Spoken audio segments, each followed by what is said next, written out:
For more than 3 decades, Tetris stood as one of the greatest challenges in the history of video games.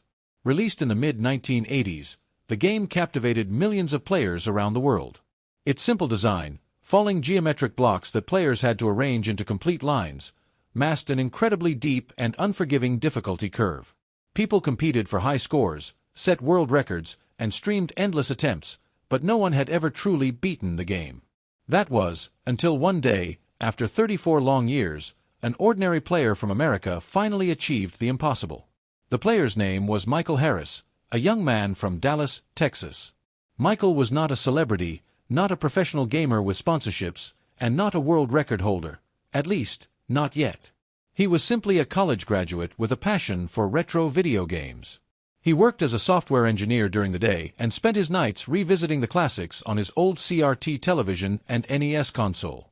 For Michael, gaming was a way to relax, unwind, and connect with the past.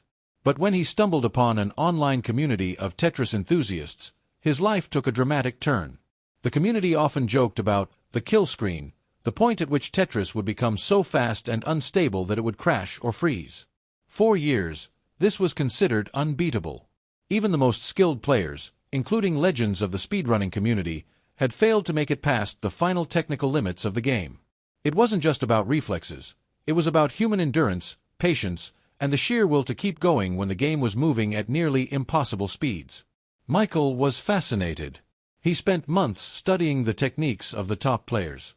He watched videos of world record attempts, dissected their strategies, and practiced until his hands hurt.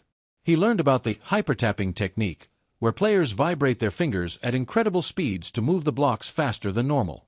He even experimented with a newer style called rolling, where players roll their fingers on the bottom of the controller to achieve speeds thought impossible just a few years before. By late 2024, Michael had grown obsessed with one goal: to push Tetris beyond its limit. Friends and family thought it was a quirky hobby. To them, Tetris was just a game you played at the dentist's office waiting room or on your phone.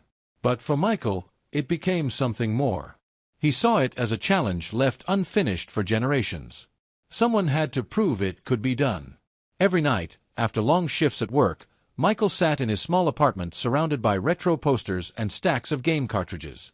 He would fire up the NES, grip his worn-out controller, and begin his journey into the falling blocks. Hours would pass without him noticing. Sometimes he failed early, sometimes he broke his own personal records, and sometimes he walked away frustrated. But he never quit. The online community began noticing his progress. On streaming platforms, people tuned in to watch his late-night attempts. Viewers cheered when he cleared tough levels and groaned when a misplaced piece ended a promising run. Slowly, Michael became a figure of hope for many fans who dreamed of seeing Tetris finally beaten. He wasn't just playing for himself anymore. He was playing for everyone who had ever stared at a falling line piece and wished for a miracle. The day of destiny came on December 29, 2024. Michael had been streaming for hours. His voice was calm, but his hands shook as he gripped the controller. The chat window was filled with hundreds of excited viewers typing messages of encouragement. "You can do this. This is the run. Don't blink." As the game reached level 157, the speed was nearly unmanageable. Pieces dropped instantly, giving Michael barely any time to react. But years of practice paid off. His fingers rolled across the controller like a machine. Lines cleared one after another, each accompanied by a sharp electronic sound. The chat erupted with every survival move. Then came level 157, the point where the game was expected to crash. For decades, this was where attempts ended. But Michael kept going. The screen flickered, the blocks distorted, and then, miraculously, the game froze completely. Instead of continuing, it displayed a static screen. Michael had reached the kill screen, the technical end of Tetris.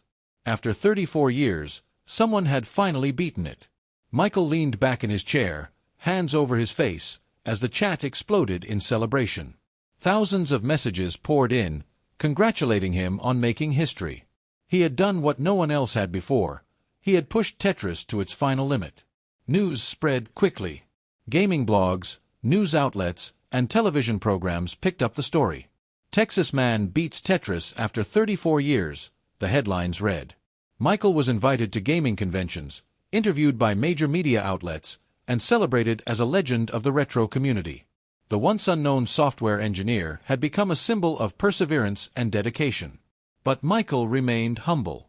In interviews, he often said, "I didn't beat Tetris. We all did.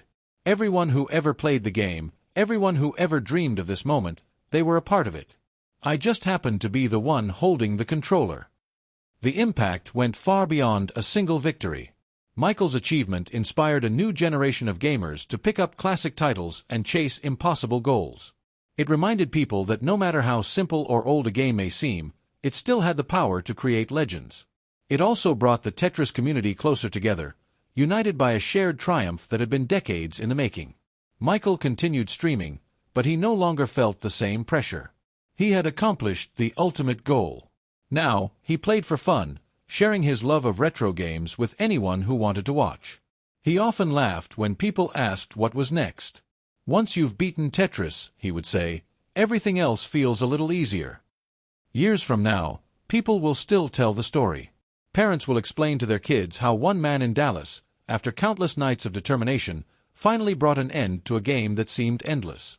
Michael Harris will forever be remembered as the man who beat Tetris, not just because he played the game well, but because he showed the world the power of persistence, patience, and passion.